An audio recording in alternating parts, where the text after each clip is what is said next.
Dobrý večer, vážení přátelé našeho projektu Lidé v rovnováze. Dovolte mi, abych zahájil naše již 34. vysílání, na kterém máme zajímavého hosta. Tím hostem je Zoltán Demjan. On vám o své profesní i životní historii poví sám, ale já bych jenom rád zrekapituloval, jak ho vnímám já osobně, že ho vnímám na začátku nejdřív jako horolezce, ale taky jsem ho pozoroval z hlediska té jeho kariéry, o které on nám asi řekne víc, jako člověka, který se věnoval personalistice, manažerským funkcím, jak se věnoval tomu, jak chodí po horách a vodil manažery kolem 8000, jak učil 7 návyků vůči osobností, moji oblíbenou knihu, zejména právě působil na Slovensku. Líbilo se mi, jak jsme byli v Tatrách a on ráno vstával ve 4 hodiny a chodil fotit východy slunce, ale teďka už zase přepl do jiného módu kouče, poradce a takového přítele top manažeru, kterým pomáhá se orientovat v některých věcech, které je potkávají. Takže Zolo, vítej mezi námi. Ďakujem veľmi pekne. Príjemný dobrý večer prajem všetkým. Děkuji moc, vítám všechny, kteří se připojili a můžeme začít. Zolo, jestli bych se tě mohl zeptat, co tě vlastně přivedlo ke horolezectví? Jak se k tomu dostal? No, horolezectvo som dostal naočkované nepriamo a asi aj nechtiac od môjho otca, ktorý nikdy nebol horolezec, ale bol turista, rybár, polovník, ale taký ten ochranársky polovník, čiže málo lovil a málo strieľal a veľa ako chodil do lesa a staral sa o tie zvieratka. A ja som pri ňom takto v lese vyrastal, už od 5 rokov som s ním chodil vždy. A mal plnú knižnicu horolezeckých kníh vlastne v tom sociku, v Československu, všetky knihy, ktoré boli preložené do slovenčiny alebo do češtiny, tak tie sme mali v našej knižnici. A popri Vinetuovi a Sherlock Holmesovi som čítal všetky tieto knihy. Takže Gaston Rebifat, Herman Bull a títo majstri ktorí písali úžasné knihy, tak to som mal všetko načítané.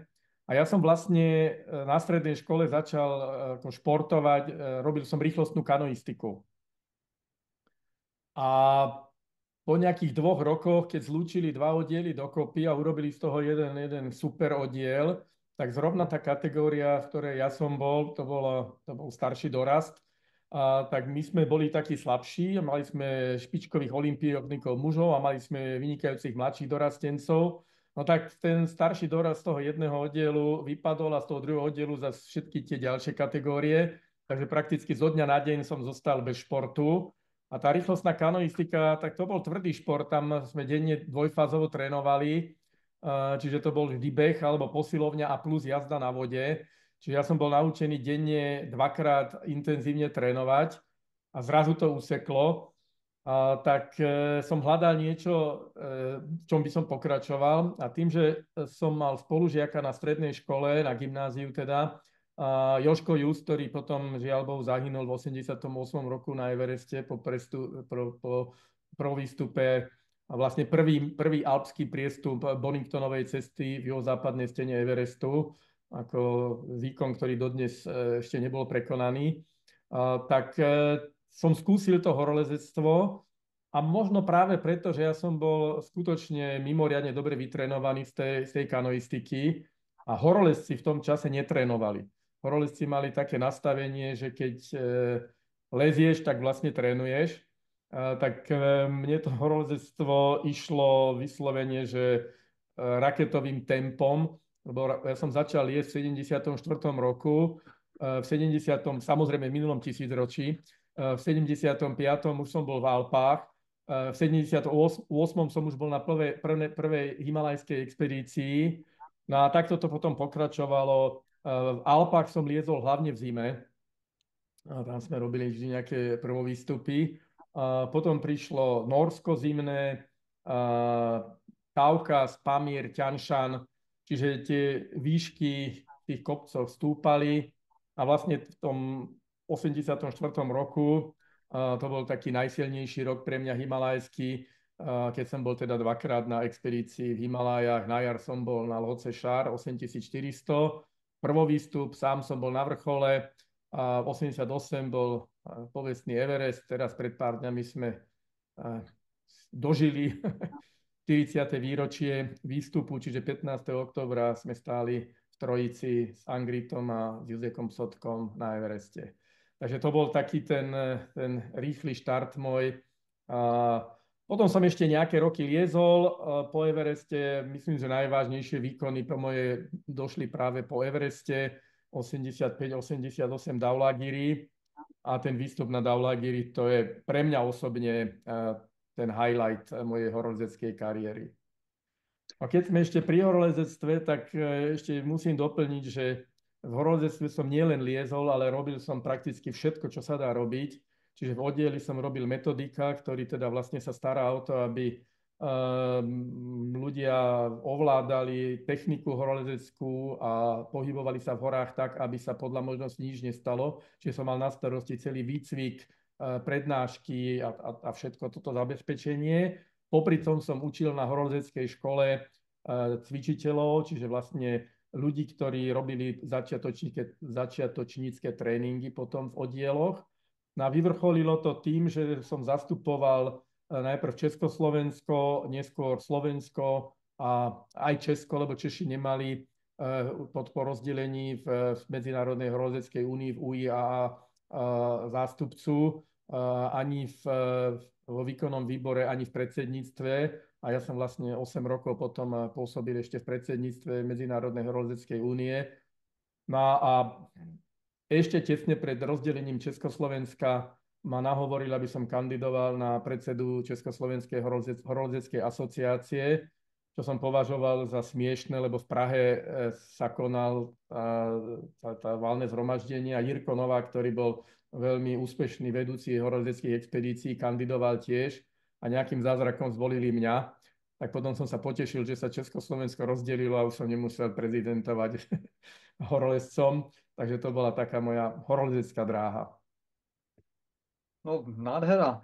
Ale na těch výpravách se děly různé věci, že? A jak jsi zmínil Dhaulagiri, tak to bylo něco, co tě potom možná i trošku nastartovalo na jinou kariéru. A jestli by si mohl přiblížit právě tento výstup, no?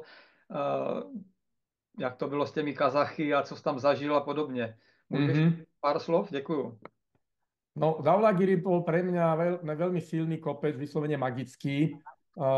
A obidva v 85. to bol pokus o prestup toho piliera, ktorý má 4,5 km výšky, čiže vyššia stena na tejto planete už neexistuje. Sú dve steny, ktoré majú 4,5 km vlastne absolútneho prevýšenia. Teda od základného tábora, tam sa začalo liesť naozaj niekde 4,5 až do teda tých 8100 niečo, čo má Dhaulagiri. A druhá takáto stena je Rupalská stena na Nanga Parbate. No a v tom 85. sme sa pokúšali v trojici, tam bol Oskar Rakoncaj a Peter Božík a došli sme do nejakej výšky 6,5 tisíc a prišiel zvrat počasia, čiže hrozná búrka, sneženie, 3 dní v kuse snežilo, tak my sme boli uväznení v miniatúrnom stane, ktorý mal 1,5 x 2 metre. Tam sme traje jak sardinky vedľa seba ležali a v hrozných podmienkách. No a tam som mal jeden nesmierne silný zážitok, asi najsilnejší z môjho života doterajšieho, kde v tej situácii, keď padali cez nás lavíny a proste človek by sa mal báť za normálnych okolností, že príde o život. A ja som zažíval neuveriteľne silný pocit, že som napojený na nejakú vyššiu energiu. Proste som sa cítil ako molekula vesmíru doslova a mal som prístup všetkým informáciám. proste na čo som si spomenul, že by som chcel vedieť, tak to okamžite sa tam takto zjavilo, že aby som bol konkrétnejší. V tom čase niekoľko ľudí ma oslovilo, že by som mal napísať knihu o mojich horolezeckých nejakých dobrodružstvách. A ja som vždy hovoril, že však nebolo o čom. Ale vtedy tú noc, a to trvalo niekoľko hodín tento stav, tak keby som mal diktafón pri sebe, a nemal som, tak tú knihu by som nahovoril. Proste tá kniha takto sa zjavila predo mnou. Potom tam boli veci okolo domu, v bytu, proste veci, ktoré ma to ako kvárili, tak zrazu som mal na ne takto riešenie, tak to bol nesmierne zaujímavý stav. Tak vtedy som pochopil, že existujú veci medzi nebom a zemou. Neskôr som o tom hovoril s ľuďmi, ktorí do týchto vecí trošku vidia, alebo nie len trošku, ale riadne do toho vidia. Tak hovorili, že to je otvorenie nejakej korunnej čakry a keď človek sa dokáže napojiť. Teraz čítam knihy jedného neuveriteľne vzácneho človeka, bol dvakrát nominovaný na Nobelovú cenu, je to polyhistor vedec Ervin Laszlo a on v súčasnosti píše knihy o inteligencii vesmíru, o akašickom poli, čiže o nejakom kolektívnom vedomí a proste to, čo jogíni v minulosti a nakoniec aj mnísi niektorí, ktorí veľa meditovali, kontemplovali, tak dokázali sa, alebo domorodí šamani, či to bola Severná Amerika, Južná Amerika, samozrejme jogíni v Indii, tak tí sa dokázali napojiť na takúto, tak by sa dalo povedať obrazne, knižnicu ľudstva, lebo vlastne vychádza sa z toho, že každá myšlienka, všetko, čo sa udeje, sa nestráca. A je to tam vlastne v tom kolektívnom vedomí ľudstva, však aj Jung o tom píše, takže z rôznych uhlov sa k tomuto, každá kultúra to nejak inak nazýva. Tak ja som mal ten dar, to šťastie, že som bol tam napojený. A potom sa mi to stalo ešte 2-3 krát v horách. Takže to bolo jedno veľmi silné. No a potom v tom 88., keď sme vystúpili na vrchol, tak bolo zhruba 6 hodín. To bol október, takže približne toto obdobie, ako sme teraz. A bola už tma, keď sme zostupovali. A v celý deň veľmi fúkal vietor a vlastne ten posledný úsek, my sme teda liezli kolmu až previsnutú stenu až do 7,5 tisíc metra a potom bolo také 3-kilometrové plato až po vrchol a potom plato sme teda vystúpali a začali sme zostupovať a zrazu sme s hrôzou zistili, že stopy, ktoré nás viedli k stanu, ktorý sme zanechali asi o 3 kilometre nižšie, teda vzdialenostne, tak nevieme, kde to je. Lebo sme boli na pláni, ktorá mala, neviem, 0,5 kilometra na šírku a 3 kilometre na dĺžku a niekde dole v spodnej časti tohto obrovského plato sme mali zakopaný v snehu stan, čiže ona nebol viditeľný, lebo z hora, keď sa človek díva, tak tá diera, sme museli vykopať takú jaskyňu, tam bolo veľmi veľa snehu, tak nebol problém vykopať jaskyňu, v ktorej sme postavili ten stan. Lebo nebolo možné postaviť ho vonku, bolo taká vychrica, že ten stan by sa nedal postaviť. Takže vlastne nebolo možné to normálne vidieť a nájsť. A druhá vec bola, že mali sme čelové lampy, nie také, ako dneska chodia turisty s týmito ledkovými a to svieti jak reflektor, ale mali sme klasické sliepňavé bateročky s plochou baterkou, ktorá už bola 17 dní v stene, takže tie baterky už boli ledva sliepňali, takže do nejakých 2 metrov, ako tak hmlisto sme videli. A v týchto podmienkách sme hľadali ten stan, čo bolo hľadanie ihly v kope sena. A vtedy opäť nejaké napojenie nastalo, lebo ja som zrazu, nebol som v žiadnej panike, ja som rozmýšľal, čo urobiť, urobíme nejakú rojnicu a budeme to nejak hľadať, no ale rojnica o síle 3 chlapov, dosť malý záber. Takže zrazu prišiel zase taký veľmi zvláštny pocit, ktorý je veľmi ťažko opísateľný. A ja som mal veľmi intenzívny zážitok, že ja presne viem, kde ten stan je a že ja nemusím mať žiadne obavy, že keď pôjdem za svojím nosom, obrazne povedané, takže tam prídem. A naozaj to niečo nás doviedlo priamo presne k tej jaskyni, kde sme mali zakopaný ten stan. Samozrejme, to znamenalo život. Zapalili sme varič, proste sme sa napili, sme boli absolútne dehydrovaní.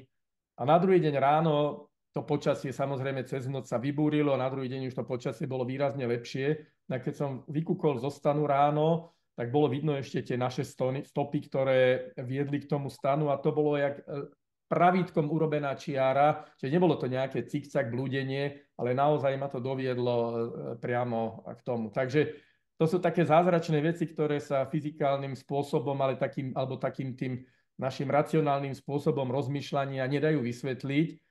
A ja som v minulosti mal trochu problém o tomto rozprávať, lebo som sa vral, uveria mi, a dneska mi to je tak jedno, že či mi niekto verí alebo neverí. A dospel som do takého, že keď lebo niekto nám dokáže mi to, že toto bolo. No tak to je veľmi podobné, ako keď poviem, že milujem svoju manželku a niekto mi povie, no dokáž mi, že ju miluješ. No tak sa len tak usmejem a poviem, tak mňa to vôbec nezaujíma, či ty tomu veríš alebo neveríš. Ja viem, že ju milujem a to je pre mňa dôležité. Takže toto boli nesmierne silné zážitky. A toto bolo určite niečo, čo ma potom viedlo k tomu, že som samozrejme takéto veci a knihy o takýchto... A dneska samozrejme kvantová fyzika to všetko vysvetľuje. Začal čítať, študovať. No a samozrejme to bol potom krok aj k tomu, že som sa začal s tým hĺbšie zaoberať a dnes sa veľmi dobre živím. A to nie je to dnes, je už 20 rokov, že robím takto kouča a už to ani nenazývam koučovaním, ale skôr to nazývam sprevádzanie ľudí a zázračne to funguje. Čiže aj pri tom koučovaní ja som absolvoval nejaké tréningy, nejaké kurzy. Samozrejme, to je taký paradox, že nikdy v živote za tých 20 rokov nikto odo mňa nežiadal žiaden certifikát, lebo ja nemám žiadnu web stránku, kde by som ponúkal svoje služby. Čiže všetci ľudia, čo ku mne chodia, tak idú len na odporúčanie niekoho, kto už u mňa bol. Takže ide to ústnym podaním a funguje to 20 rokov takto. A naozaj musím redukovať, nedokážem pokryť záujem, ktorý o tieto moje služby je. Takže aj pri tomto koučovaní spočiatku som išiel podľa nejakej metodiky, či to bol systemický coaching alebo brief solution coaching. A dnes už to skôr nazývam ako intuitívne koučovanie. Už tak slovo koučovanie ani nepoužívam, lebo to je také sprofanované. Neviem, jak v Čechách, ale na Slovensku sa hovorí kaučovanie. Také slovo neexistuje v žiadnom jazyku. To je také špecifikum Slovákov. Takže pri tej práci s ľuďmi vôbec sa nesnažím pridržať nejakej metodiky. Moja snaha je maximálne vnímať toho človeka čo najempatickejšie, napojiť sa obrazne povedané na ňo a ja pocítim a nerozmýšľam nad tým, že prečo som to pocítil, že sa mám spýtať na toto. A ja sa na to spýtam a to je niečo, čo ide ako keby mimo mňa. A veľmi často to, že sa na to spýtam, tak to je kľúč k tomu, aby ten človek potom prišiel na to svoje riešenie a tí ľudia naozaj odchádzajú vždy ako plní nejakých nových nápadov a funguje to vynikajúco. Mm-hmm. To je nádhera, ale to je už teďka ten současný stav, ale my víme, že ta cesta od Dhaulagiri k tomuto současnému stavu byla dlouhá, že jsi tam měl takové různé etapy, kdy jsi dělal určité věci, tak jestli bys to mohl přiblížit, jaká byla tvoje profese, když jsi byl v 88. nahoře a potom jak jsi to měnil a co k tobě přicházelo, mě to docela zajímá, jo? Jak vždycky to dozrálo. 88. rok bol socik samozrejme hlboký. Ano. A ja som mal to šťastie, že som nemusel pracovať, teda ja som vyštudoval geológiu, ale nikdy som v geológii nepracoval, ale prvé zamestnanie som mal na pamiatkovej správe, ale to bolo okresný úrad na ochranu pamiatok a životného prostredia alebo ochranu prírody. Vtedy sme o životnom prostredí ešte nehovorili, ochrana prírody. Takže som bol jediný profesionálny pracovník okresu Bratislava Vidiek v ochrane prírody, čo bol taký ako smiešný job, lebo mal som 25 000 korún československých ročný budget, takže za to som mohol tak akurát nakúpiť tabulky štátna prírodná rezervácia, ale už na osadenie už peniaze nezostali, tak to som potom so študentmi poriadal všelijaké brigády, aby sa to pripevnilo na tie stĺpky. Takže to bolo také hranie sa na tú ochranu prírody, lebo v tom socializme na to nikto, to bolo pro forma, ten úrad existoval, ale nejaká skutočná ochrana nebola. Tak tam som pracoval nejaké 2-3 roky a potom tam prišla nová šéfka, ktorá vyštudovala kultúrnu politiku KSČ, nerozoznala dub od buka, ale ona tam namudrovala do toho. A to bolo pre mňa už ako naozaj neznesiteľné, tak som povedal, že... A ešte tam zrovna bola nejaká expedícia, tuším, na Kanchenjungu, kde ma chceli ako brať a bol som v nominácii. No ale ona odmietla mi dať súhlas, aby som na tú expedíciu išiel, tak to bola pre mňa ako bodka a tak som veľmi rýchlo odtiaľ vycúval. No a potom už som sa živil tými výškovými prácami, čo horolezci väčšinou ako brigádnicky robili, ale my sme boli partia, ktorí sme to robili profesionálne, čiže full-time job. A to bolo krásne, lebo my sme vlastne v hlbokom socializme podnikali. My sme boli v pridruženej výrobe niečo ako Slušovice v Čechách, tak na Slovensku bola JRD Radošinka, ktorá bola taká agílna, mali tú veľmi silnú pridruženú výrobu a tam nás prichýlili. Tak výhoda bola v tom, že v týchto jednotných roľníckych družstvách alebo JZD v Čechách, že sa neplatili dane, čiže netto brutto to fungovalo. A my sme teda boli partia 4 a 5, tak sa to striedalo. A našou úlohou bolo zohnať si robotu, urobiť tú robotu, vyfakturovať tú robotu. Čiže my sme mali za úlohu priniesť 25 000 korún československých fakturačných každý mesiac na každého člena. A z toho sme dostali 5-6 tisíc na ruku. To boli platy generálnych riaditeľov v Sociku, lebo v tej ochrane prírody som mal 1600 korún mesačný plat a tu som zarábal 5-6 tisíc. Takže a pracovali sme 4 dní v týždni od nevidíš do nevidíš. Čo sme robili? Natierali sme vysielače, kotevné laná, na komínoch tie červeno-biele, aby lietadlá nenabúrali. Umývali sme výškové budovy, sme sa zavesili zvonka na lanách, umývali sme okná. Bratislavský hrad sme zvnútra, zvonka sme sanovali, tmelili sme nejaké okná, proste remeslá od výmyslu sveta. Čiže všade, kde bolo problematické postaviť lešenie, tak my sme tam napríklad v Slovnafte v rafinérii sme sanovali tie destilačné kolóny, lebo tam je veľmi dôležité, aby pri určitých teplotách sa tie frakcie oddestilovávali, takže tie destilačné veže sú obalené izoláciou, proste taveným čadičom, tou vatou a na tom boli alumíniové plechové plasty.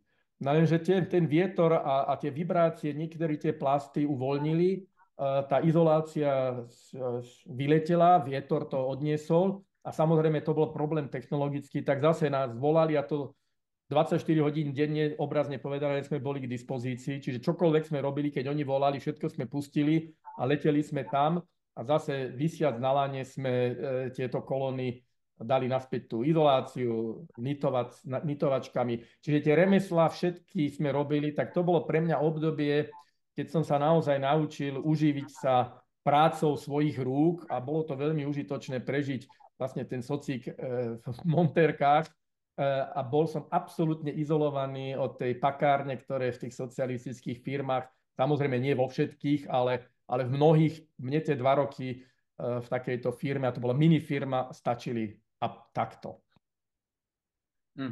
No a potom, jak přišly ty manažerské roky, že No, tak práve táto kvalifikácia, a to je zase až úsmevné, že keď potom tiež dnesná revolúcia prebehla a nastali privatizácie a Švajčiari sprivatizovali najväčšiu cementáreň v Československu, v Rohožníku, to je poblíž Moravskej hranice, kúsok od Senice. A Švajčiari rok potom, ani nie rok, čo to sprivatizovali, tak od vtedajšieho generálneho riaditeľa požadovali, aby prijal personalistu. A on akože, na čo nám je personalista? Tak máme práce a mzdy, máme kádrovčíka, tak to stačí, nie? Však doteraz to stačilo, tak no, oni povedali, kto sa venuje rozvoju. No tak máme BOZ 5 skúšky a skúšky na vysokozdvižné vozíky, ale akože osobnostný rozvoj a vzdelávanie, tak také neexistovalo tam. No tak musí vzohnať personalistov. No, ale personalisti nie sú v Československu. Tak akú kvalifikáciu taký človek má splňať? No a Švajčiari povedali 3 kritéria. Nebol deformovaný prácou v socialistickom podniku, ovláda cudzie jazyky a má skúsenosti so vzdelávaním dospelých ľudí. No, v Sociku som pracoval 2 roky v mini podniku a inak som nebol deformovaný žiadnym socialistickým podnikom.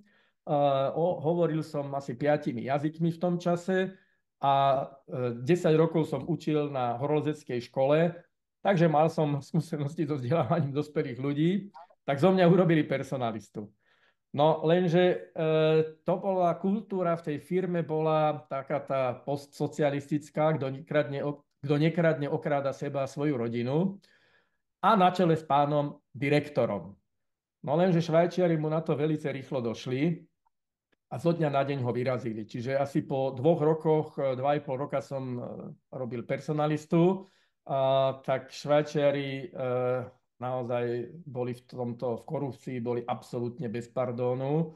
Tak on letel aj so svojím zástupcom, on bol predseda predstavenstva, generálny riaditeľ a riaditeľ závodu a jeho zástupca na hodinu boli vyhodení. No a keďže z toho manažmentu, ktorý tam v tom čase bol, som bol jediný, ktorý hovoril anglicky, nemecky, a to boli jazyky, s ktorými sa s tými majiteľmi komunikovalo. Čiže oficiálny jazyk bola angličtina, ale cez prestávky to sklzlo do švýcarduč, tak som sa naučil rozumieť tej švajčiarskej nemčine. No tak vlastne chvíľu zastupoval toho generálneho riaditeľa ten Švajčiar, area manager, ale zhruba po pol roku povedal, že však tak či tak to robím celé ja, tak urobil zo mňa ako zastupujúceho a po ďalších asi 2 mesiacoch ma začali nahovárať, teda aby som zobral tú pozíciu generálneho riaditeľa. Tak z toho som mal obrovské obavy, lebo však kde je tá škola pre generálnych riaditeľov, ktorú som ja nikdy neabsolvoval. A to si pamätám ako dnes. Bolo to, tým, že som bol už zastupujúci, tak ma volali na rôzne meetingy, konferencie a boli sme zrovna niekde vo Švajčiarsku, Interlakene, tam bola tá konferencia, potom sa išlo, to bolo v zime, a išlo sa lyžovať do Gštátu, to je taká vychýrená oblasť lyžiarska vo Švajčiarsku. No a vtedajší predseda dozornej rady bol jachtár a taký športovec. Ja som mal ešte pomerne dobrú kondíciu z toho horolezectva. No ale tí ostatní manažéri tak urobili 1-2 jazdy a potom sedeli v tom apresky a popíjali kadejaké posilňujúce nápoje.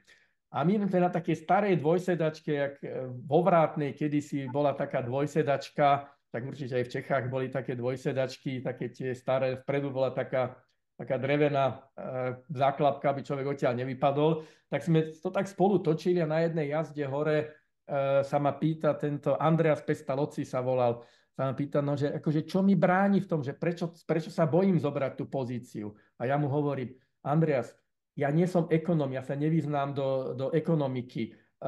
Ja neviem o výrobe cementu nič. Obchod, ja som, no ešte som zabudol, ja som po revolúcii som asi 4 roky dovázal športový tovar, horolezeckú výstroj. Takže takýto malý biznis som ako 4 roky robil, ale že takýto veľký biznis je pre mňa ako odstrašujúci. Na čo on povedal, A to je to, čo dnes odozdávam top manažerov na nejakých prednáškach a seminároch, že generálny riaditeľ nie je ten, ktorý má vedieť toto všetko. To je človek, ktorý by sa mal starať o to, aby vytvoril podmienky a prostredie, kde všetci títo odborní riaditelia budú môcť vykonávať svoju odbornú činnosť, čiže atmosféru dôvery, nastaviť nejaké pravidlá hry a to povedal, že a tam potrebuje človeka, ktorý má jasnú integritu. A že mňa vníma ako človeka, ktorý má veľmi silnú integritu a veľmi, veľmi tvrdo a nekompromisne dodržiava nejaké základné morálne hodnoty. Takže že ja som na to ideálny kandidát. Tak komunikoval moju hodnotu a potenciál tak silno, že som tomu sám uveril. A som mu veľmi vďačný, lebo potom to fungovalo vynikajúco a bola to pre mňa neuveriteľná škola. Samozrejme, zažil som množstvo nezmyslov, ktoré tieto nadnárodné koncerny všetky majú a dnes, keď pracujem s tými koncernmi, práve včera som mal workshop s jednou takouto megafirmou, a teda slovenskou ako vetvou tohto nadnárodného koncernu.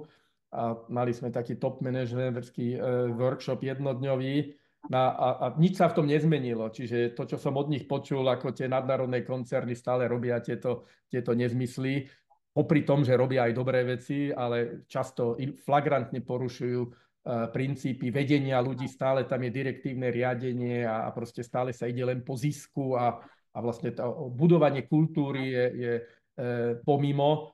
No tak toto sa nám podarilo v tom Holcime na Slovensku veľmi dobre vybudovať. A dôkazom toho bolo to, že potom mi ponúkli 3 krajiny, aby som išiel akože v úvodzovkách urobiť poriadok v ďalších krajinách, aby som si vybral. A ja som vtedy pocítil, že teraz je úžasná príležitosť v najlepšom skončiť. A tak, jak som v najlepšom skončil s horolezectvom na vrchole mojej výkonnosti, tak som povedal, že syn mal vtedy nejaké problémy zdravotné, som povedal, že nie som mobilný a bez rodiny ja nikam nepôjdem, takže ďakujem pekne. No tak ma ukecali, aby som zobral funkciu predsedu dozornej rady, tak potom ešte 8 rokov som robil v dozornej rade. Ale ten odchod z dozornej rady bol práve preto, čo som pred chvíľou hovoril, že už som medzi tým bol oslovený Franklin Covey a začal som spolupracovať s Franklin Covey, kde teda podľa tej knihy, ktorý si už spomínal, 7 návykov a potom ďalší, teda séria seminárov, však Franklin Covey je asi najväčšia vzdelávacia firma na svete, aj keď sa s tým nikde nepíši, ale má ako nesmierne kvalitné programy a takisto má jeden z najlepších leadership programov na svete. A tým, že som to mal všetko potvrdené aj vlastne z inej strany, tak keď som si uvedomil, že vlastne ten Holcim takisto flagrantne porušuje mnohé z týchto princípov, čo ten dobrý líder by mal robiť, tak som si povedal, že zas kvôli mojej integrite, že ja nemôžem brať peniaze, lebo však tá dozorná rada, to je krásna trafika, tam 4-krát do roka vedieš nejakú poradu a chodí ti krásny príjem. Tak som poďakoval za ponuku pokračovať v tom, lebo som mal takú zmluvu, že sa po 4 rokov automaticky predĺžovala, tak nechcel som robiť nejaké ako scény, tak som to 4-ročné obdobie dokončil, ale som ako už neakceptoval pokračovanie toho a tak som vlastne po 18 rokov z toho koncernu elegantne vycúval. Samozrejme, neľutujem 1 sekundu, ktorú som tam strávil, lebo to, čo dnes robím, a to mi včera po tom workshope tí ľudia potvrdili, že tak autentický workshop ešte nezažili, lebo všetko, čo som rozprával im, neboli nejaké naučené poučky z nejakých kníh, ale to bolo rozprávanie o mojich skúsenostiach v tej pozícii generálneho riaditeľa predsedu predstavenstva. Tak toto by som samozrejme nemohol robiť, alebo nemohol by som to robiť v tej kvalite, v akej to robím, keby som nemal tú skúsenosť z toho Holcimu. Tak to bola moja manažerská kariéra. Áno, áno. No, potom si, jak říkáš, dlouhé roky učil 7 návyků v rámci Franklin Covey a pak přišla ta doba v Himalaji. To bolo paralelne. Ja keď som skončil, to už som popri dozornej rade robil, keď som skončil v exekutíve, tak a to bolo tiež taká, tá kultúra švajčiarska je naozaj obdivuhodná v porovnaní s inými. Pracujem s firmami z rôznych kultúr a myslím, že tá švajčiarska doteraz bola taká najpriaznivejšia, že oni sú naozaj striktne dodržavajú morálne hodnoty, čo v týchto nadnárodných koncernoch je absolútna výnimka. Lebo to, že sa tie firmy dohadujú na trhu a porušujú protimonopolné zákony, to je absolútne pravidlo. A títo Švajčiari boli v tomto veľmi striktní. No tak popri teda tej dozornej rade som začal, jak som skončil tú exekutívu, tak mi ponúkli tzv. Outplacement program. To som aj nevedel, že také existuje, predtým som o tom nikdy nepočul, ale oni pre top manažérov, ktorí proste 24 hodín pracujú pre ten koncern, tak aby sa zorientovali, že čo by mohli robiť ďalej, tak im ponúknú takýto program, ktorý je samozrejme dvojtýždňový pobyt s koučom. A tak som sa dostal do Severného Škótska k jednej z najlepších koučok na svete, Anissa Kane. To, že je takáto dobrá, potvrdzuje fakt, že k nej sa čaká vyše roka, ako je k nej čakačka. A ja som tak na 3 mesiace vybukovaný dopredu, ona je na rok dopredu vybukovaná a niekedy aj na dlhšie. Na tamten pobyt mi veľmi pomohol, vtedy som samozrejme ani vo sne nepomyslel na to, že by som raz mohol robiť niečo podobné, ako ona robila. Tak tam som si ujasnil, že čo by som mohol robiť ďalej. Vtedy som si uvedomil, že vlastne celou mojou kariérou sa niesla nejaká zlatá niť, alebo červená niť, proste niečo, čo to spájalo. A to bol rozvoj ľudí. Lebo personalista, samozrejme, jeho hlavná úloha je rozvoj ľudí. Generálny riaditeľ, možno sa to niekomu nezdá, ale jeho úloha tiež je budovanie kultúry, čo je vlastne rozvoj soft skills a nie tie hard veci. V horoledeckom oddieli, kde som robil metodika, zase to bolo len o rozvoji ľudí. No a tak mi tam došlo, že prečo nespojiť tieto dve kompetencie, ako intimná znalosť himalajského prostredia a úžasné kontakty, intimná znalosť podnikateľského prostredia a to, čo prežívajú tí top manažéri, tak prečo toto nedať dokopy? A vtedy sa mi rozsvietila tá žiarovka, že tak skús organizovať pobyty pre týchto ľudí v Himalájach. Chodili sme na mesačné pobyty, nie je také, že 2 týždne, lebo to je také placnutie do vody, ale naozaj mesiac boli vytrhnutí z toho svojho bežania v tom mlynčeku, tí škrečkovia. Mnohí boli zľahka vyhoretí a bral som ich do oblastí, ktoré boli v tých časoch ešte prakticky nedotknuté tou našou na výkon a peniaze orientovanou civilizáciou. Čiže určite nie Everest trek, určite nie Annapurna trek, ktoré sú také tie Disneyland treky, lebo tam chodia tie masy, ale chodili sme naozaj do odláhlých oblastí a tí ľudia boli 24 hodín vystavení pôsobeniu tej zázračnej síly prírody. A ja som nemusel ani slovo povedať a tí ľudia sa menili. A zhodou okolností na jednej z týchto akcií bola Klára Giertlová, ktorá je asi najmudrejšia koučka na Slovensku a robí tréningy a učí koučov. A keď sme sa vracali naspäť z tej akcie, tak v Arabských Emirátoch, kde všetky tieto diaľkové lety stoja a tankujú, tak prišla za mnou a sa spýtala, že prečo ja nekoučujem. A ja som zostal vyválený, že však ja neviem poriadne ani, čo je koučovanie. Tak ona mi hovorí, že to, čo ty tu robíš v tých Himalajách s ľuďmi, že to je najvyššia forma koučovania. Že ty ich zoberieš do prostredia, nemusíš ani slovo povedať a tí ľudia sa menia. Že ty by si naozaj toto mal skúsiť. A tým, že som bol vtedy v tej dozornej rade, tak som mal času, koľko som chcel. Tak okamžite ďalší turnus u nej začínal, tak som absolvoval ten výcvik koučovací, no a tam vlastne začala potom tá moja koučovacia kariéra, ktorá de facto trvá stále a ešte nejaký ten piatok verím, že bude fungovať. krásný to příběh.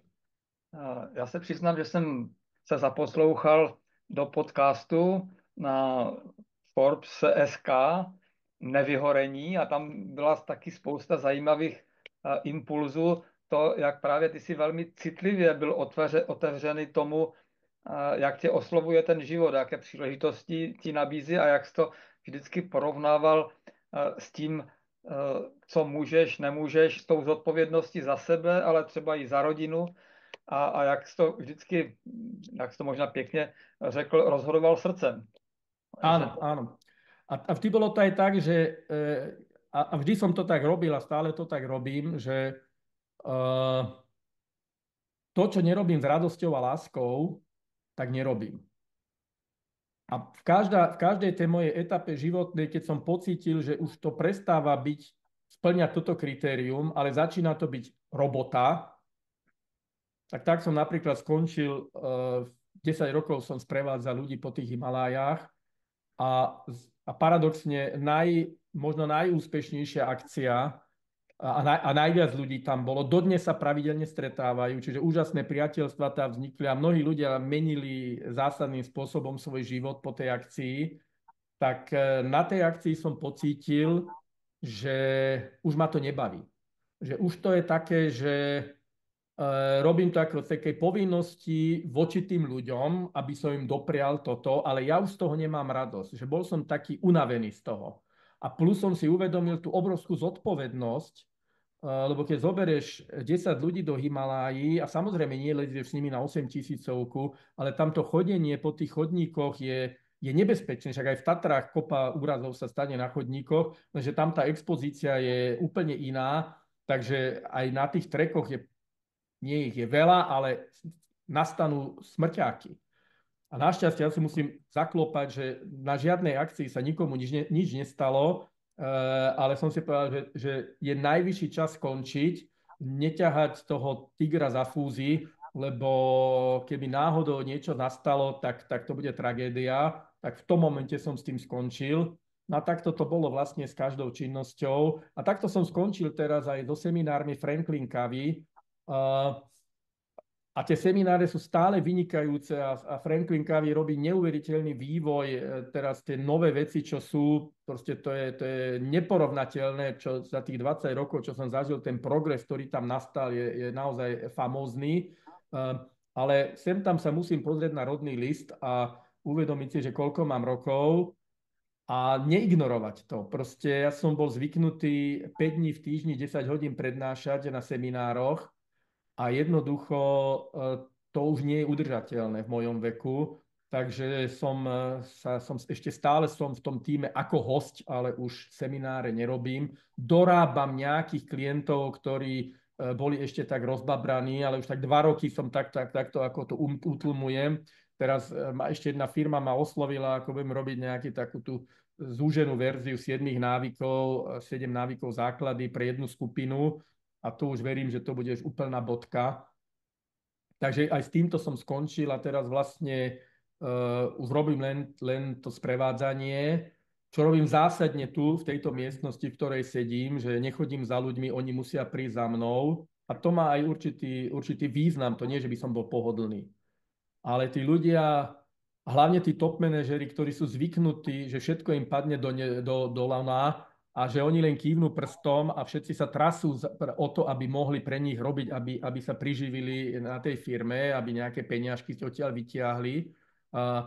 Tak keď oni chcú sa rozvíjať, tak oni musia niečo pre to urobiť, lebo tá firma to za nich zaplatí a jeho peňaženka to nepocíti. Takže minimálne to musí urobiť, čiže neexistuje, že by nejaký personalista alebo sekretárka dohadovala termín pre ňo. On musí zavolať mne, on musí povedať, že chce chodiť, musí sadnúť do toho auta, docestovať sem a potom už keď sú tu a začnú chodiť, tak sú nesmierne vďační za to. Minule mi jeden povedal, že vlastne mu dávam 50% zľavu.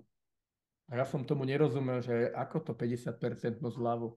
Hovorí, že hodinu cestuje ku mne, rozmýšľam nad tým, prečo tam ide, 2 hodiny pracujeme maximálne, odchádza s množstvom nápadov, striktne dodržujú to, čo im radím, hodinu ešte nezapnite telefón, rozmýšľajte nad tým, dostanú do mňa nejaký formulár, do ktorého si napíšu potom na to, čo prišli. Hodinu rozmýšľajú a hovorí, že za tú hodinu toľko vecí mu ešte dojde, že vlastne on má 4 hodiny úžitku, hodnoty a len 2 hodiny platí.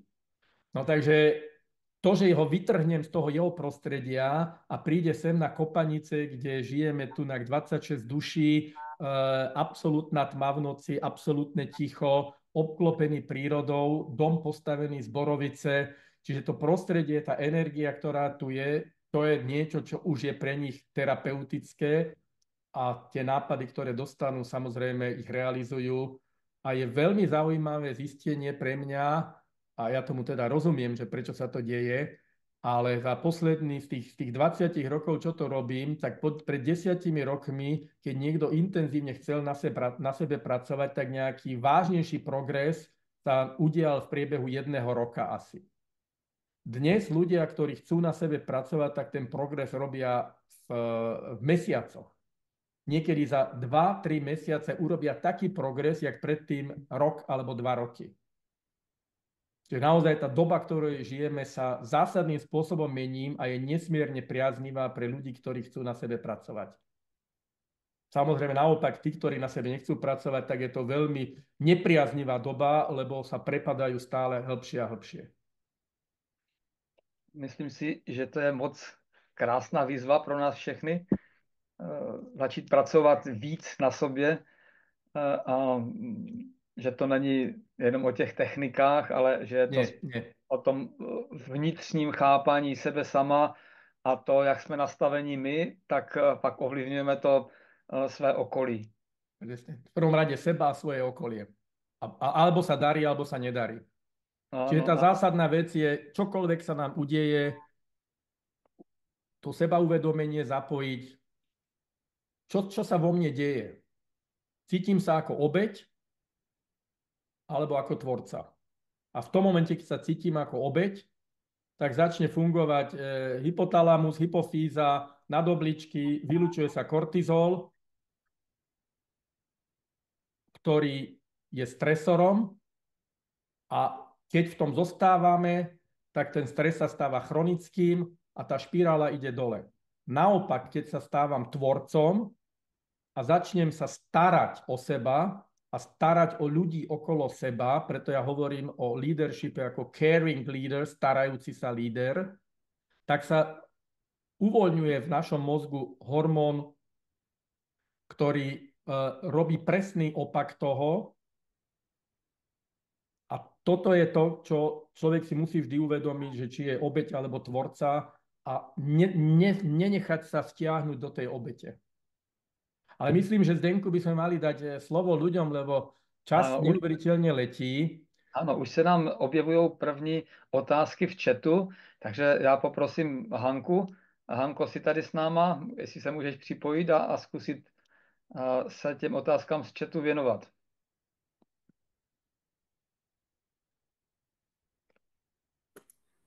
Tak, Hanka je tady, tak už se nám zobrazuje. Ano, jsem tady a v chatu máme následující otázku. Jsem podobný milovník přírody jako vy.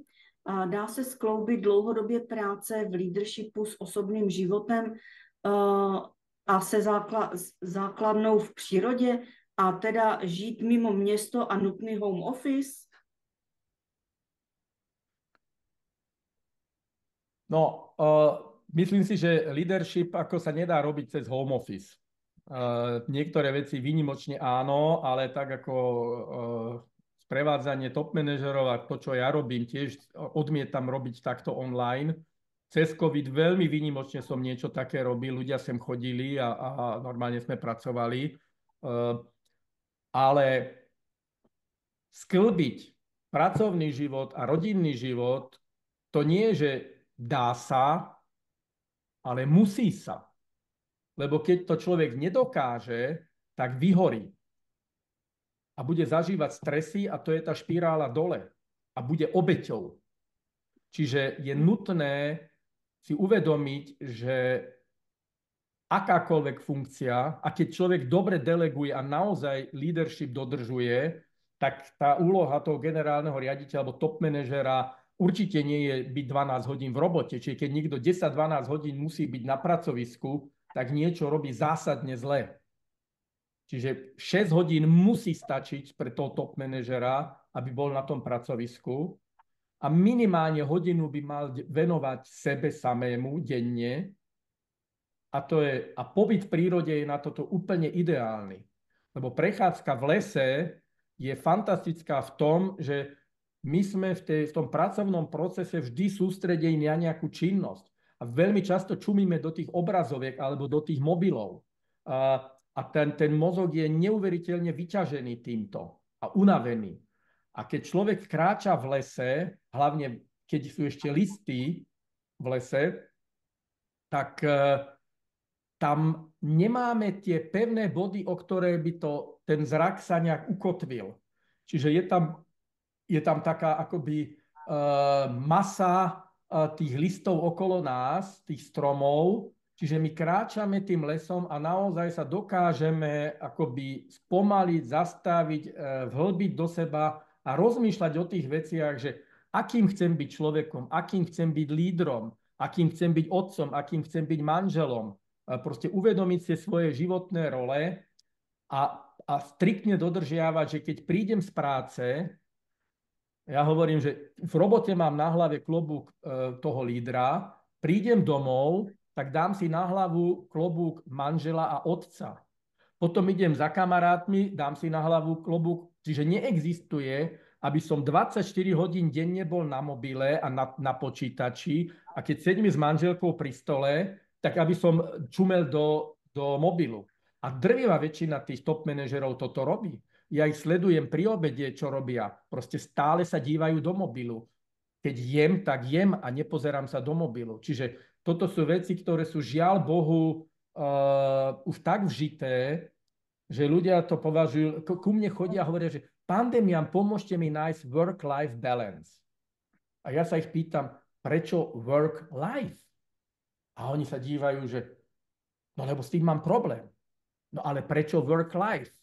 A ja sa už vyžívam v tom, že robím takto blbca zo seba, nech nad tým rozmýšľa a potom po chvíli sa mu rozžiari žiarovečka v hlave a zistí, že nie work-life balance, ale life balance musíme nájsť. Lebo v tom momente, keď vypoviem work-life, tak to je akoby vysielam do môjho podvedomia signál, že work je niečo, čo je zlé a life je niečo, čo je dobré, ale work má byť niečo úžasné.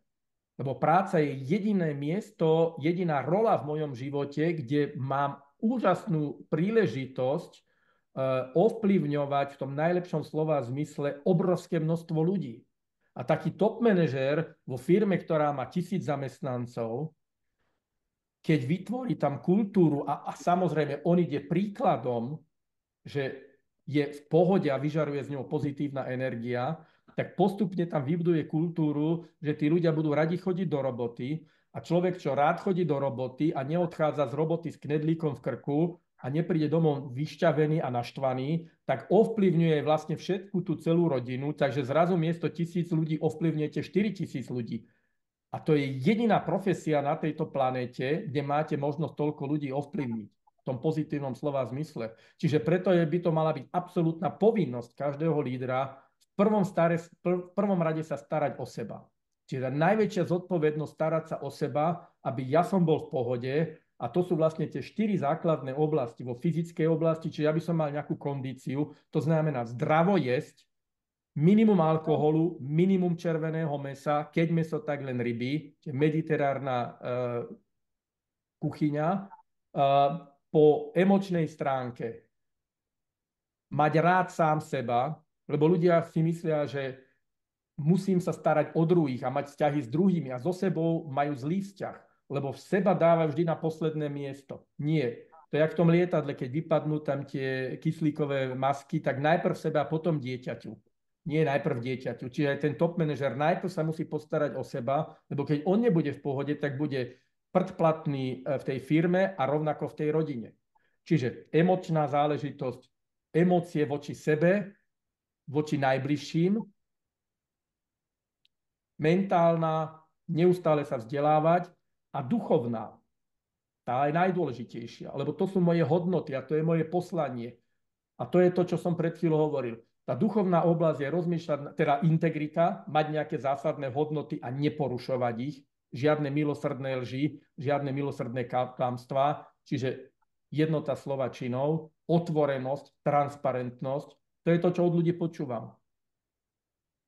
Tí top manažeri nám nepovedia, čo sa deje, len zrazu, ako sa niečo dozvieme. Proste vtiahnuť do toho ľudí, aby boli informovaní o veciach.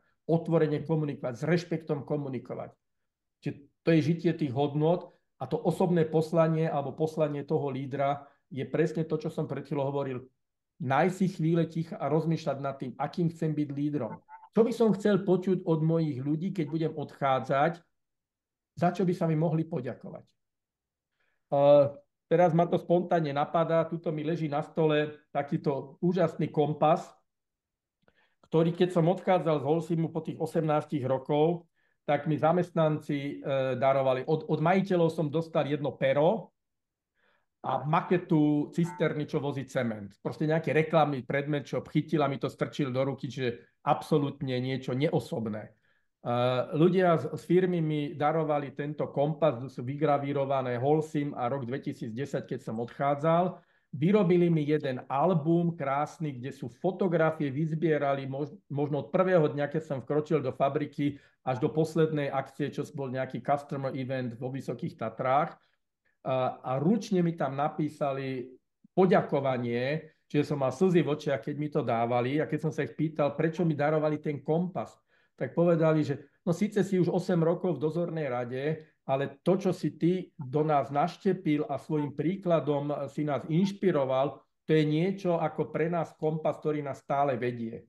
Tak prajem každému, keď bude odchádzať zo svojej pozície, aby takéto niečo zažil, ale toto je niečo, čo sa na to môžeme pripraviť. Čiže keď ja rozmýšľam nad tým, že takto by som chcel končiť v tej pozícii, tak vždy, keď idem niečo robiť, tak sa zamyslím nad tým, to, čo idem urobiť, pomôže tomu, aby keď budem končiť, takto tí ľudia ma vnímali. Alebo to je niečo, čo rýchlo zarobíme prachy. A toto je veľmi účinná cesta, ako nevyhorieť a naozaj zažiť v tej práci. Sú tam ťažké chvíle, ale robím stále zmysluplnú činnosť. A to robenie zmysluplnej činnosti je nesmierne dôležité pre duševné zdravie. Tak děkuju Zolo moc. Ale Hanka má ještě další dotazy, že Hanko? Spoustu dalších dotazů, tak já bych teď poprosila trošinku kratší. A rád bych se zeptal na nový svět a mladou generaci. Co byste jim nabídl? Co byste od nich rád?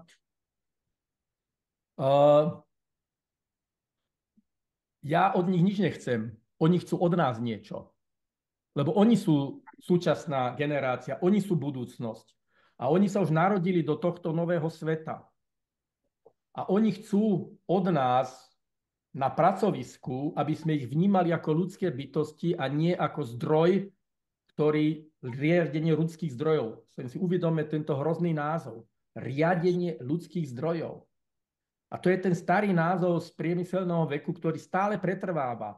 A títo noví mladí ľudia chcú, aby ich vnímali ako ľudské bytosti s tými 4 základnými potrebami, fyzickou, mentálnou, emočnou, duchovnou, aby tieto 4 oblasti na tom pracovisku boli saturované. Čiže aby tam boli jasné firemné hodnoty, jasné firemné poslanie, aby robili činnosť, ktorá je zmysluplná, aby sa mohli rozvíjať, aby mohli sami rozhodovať, aby mohli byť kreatívni a aby mali zabezpečené fyzické záležitosti na tom pracovisku ako funkčný počítač a neviem čo všetko, teraz to záleží samozrejme od práce.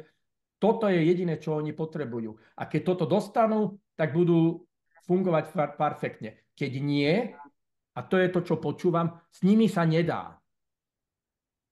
No lebo oni tieto staré metódy odmietajú. Tak alebo tam zostanú a budú robiť minimum, čo je nutné, alebo odídu.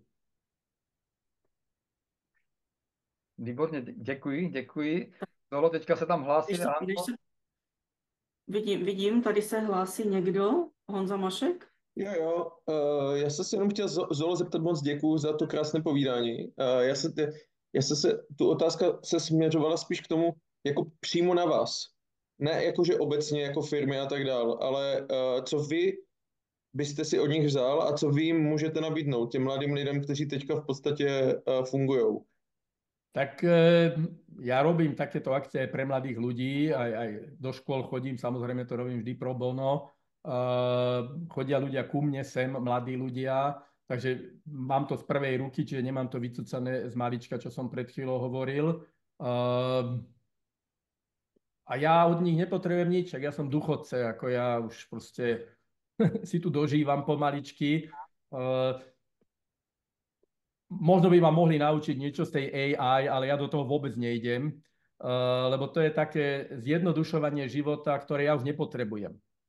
Čiže počúvam, jak tí top manažeri alebo personalisti mi hovoria, že mal som urobiť nejaký popis pracovného miesta, zadal som to do chatbotu a že to mi vyplulo, že urobil som zo pár oprav a už to fungovalo. Tak toto je niečo, čo ja vôbec nepotrebujem a ani to nepoužívam a už asi to nechám mimo mňa, ale viem si predstaviť, že to môže veľmi uľahčiť robotu. Takže neviem, čo by som mohol od mladých ja chcieť. Čo ste tam pod tým rozumeli? Jo, děkuju. Tak já, než přečtu další dotaz, tak já se musím úplně stotožnit s tím, jak jste říkal, ten název řízení lidských zdrojů, že je strašný.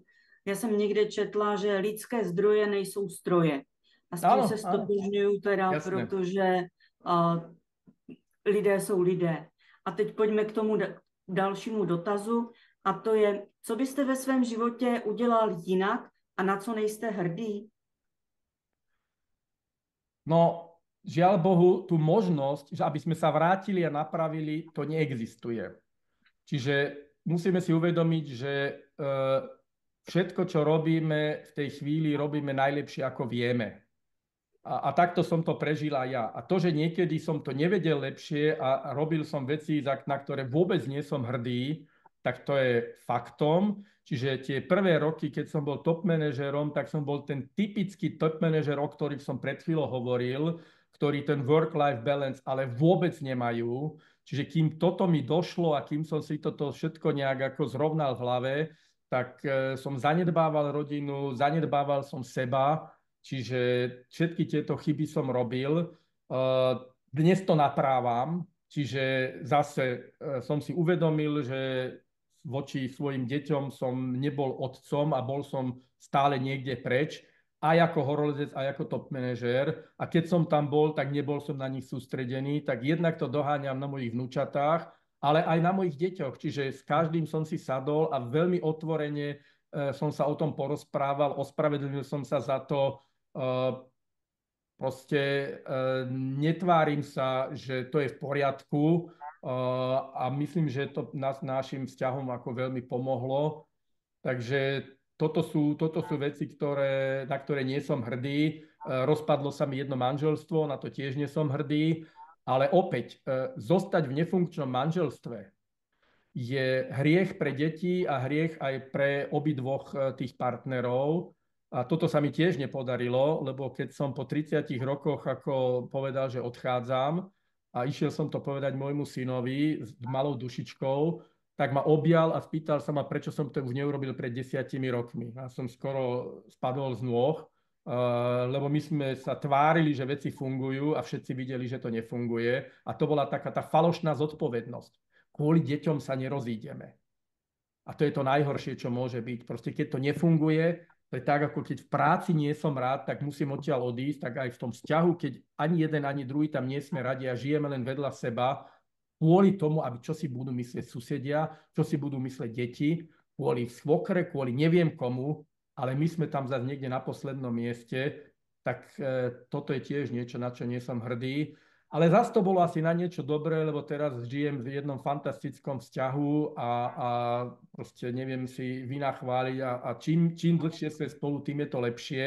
Ale obidvaja venujeme tomu veľa času, aby sme sa rozprávali, aby čokoľvek nastane, aby sme si to okamžite vydiskutovali a nie hádali sa, ale našli tú cestu, aby sme sa z toho dostali von a musím zaklopať, krásne sa nám to darí. Tak ještě nám tady naskakují další komentáře a dotazy.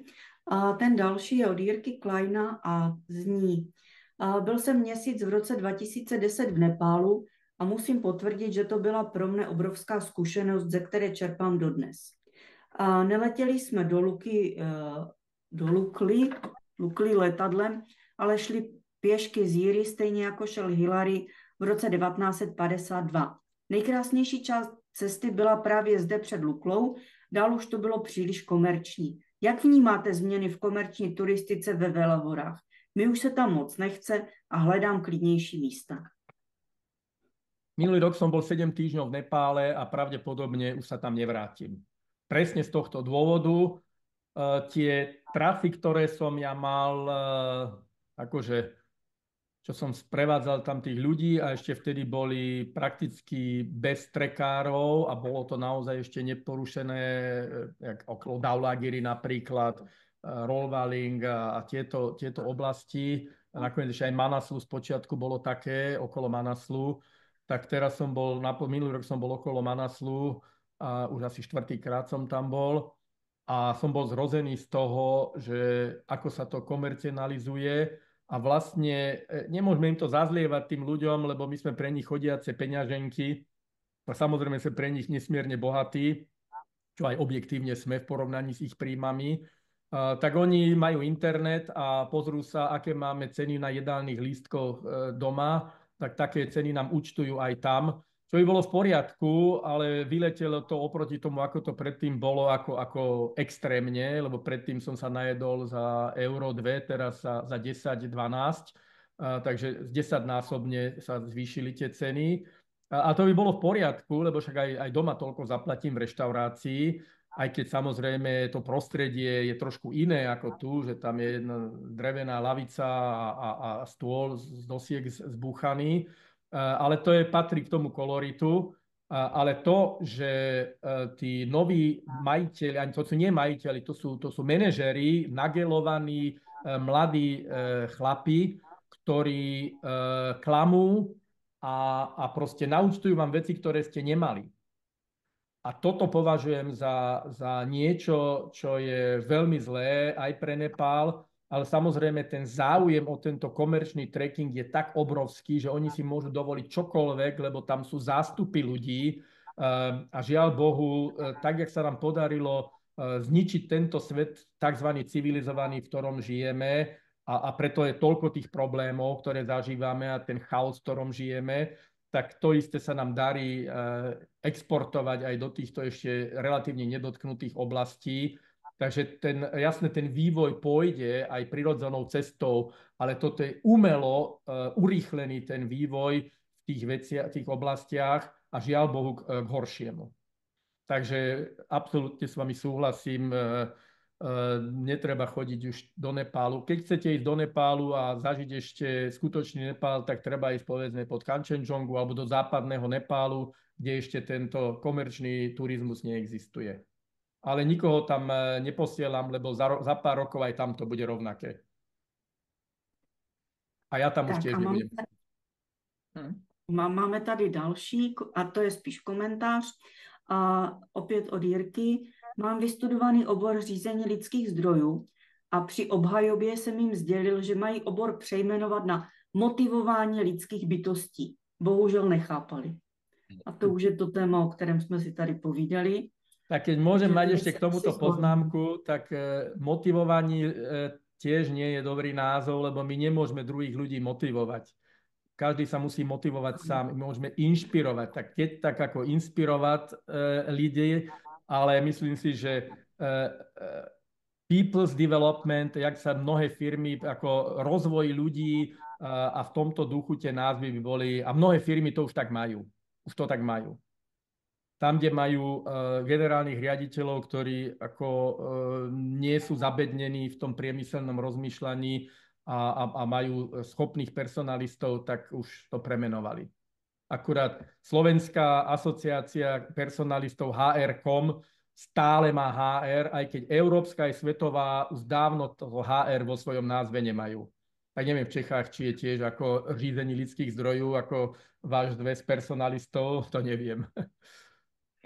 Tak Ve spoustě firm je to podobné, je pořád HR. No vo firmách áno, ale určite máte nejaké združenie, ktoré združuje personalistov v Čechách. Máme No a jak sa volá? Jedno se jmenuje Klub personalistů. Výborne.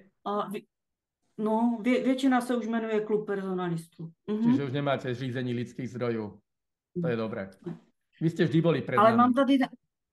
Mám tady další otázku. Jakou první věc byste zavedl ve firmě, kde vládne manažerská, nikoliv lídrovská firemní kultura? A pod tím je dovětek, zavedl, myšleno jako lídr udělal. No, v prvom rade by som tam dosadil lídra na čelo tej firmy a ten by presne vedel, čo má robiť. Čiže začal by som rovnaký dôraz klásť na budovanie firemnej kultúry, ako na budovanie znalostí a zručností a dosahovanie výsledkov. Čiže jednoznačne tie soft veci, ktoré si pamätám v Holcime, keď som s týmto začal a pri všetkej skromnosti boli sme benchmark pre celý svet, čiže to, čo som zmenil, tzv. Hodnotiaci systém na dialog, kde nie nadriadený hodnotil podriadeného, ale takto viedli dialog, tak to sa prenieslo do všetkých koncernových podnikov po celom svete.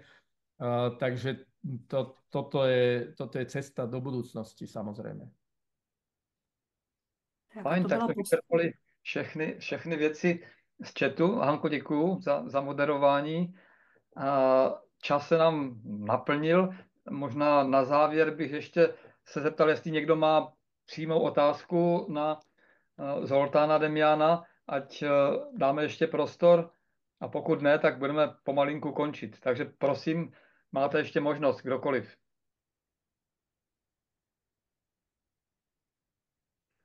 Já ještě jenom, jestli můžu k tomu dovětek, děkuju moc za tu přednášku, která byla výborná. Jenom jsem chtěla říct, co když je to nikoliv koncern, ale je to česká firma, vlastníka nevyměníte. Jakým způsobem tam toho lídra prosadíte?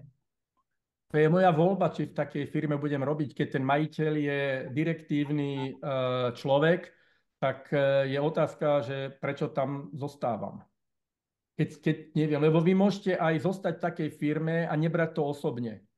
Proste, lebo nezraňuje nás to, čo nám druhí ľudia robia, ale naša reakcia na to a tú reakciu si môžeme voliť. A keď to dokážem, a mám takýchto ľudí, čo ku mne chodia, ja nenazývam ľudí, čo ku mne chodia klienti, ale vnímam ich ako partnery, takže ale keď poviem partner, tak ľudia sú z toho zmetení, tak preto to takto vysvetľujem. A majú podobné problémy a niektorým sa podarí, že spolupracujeme a zrazu ich to prestáva štvať.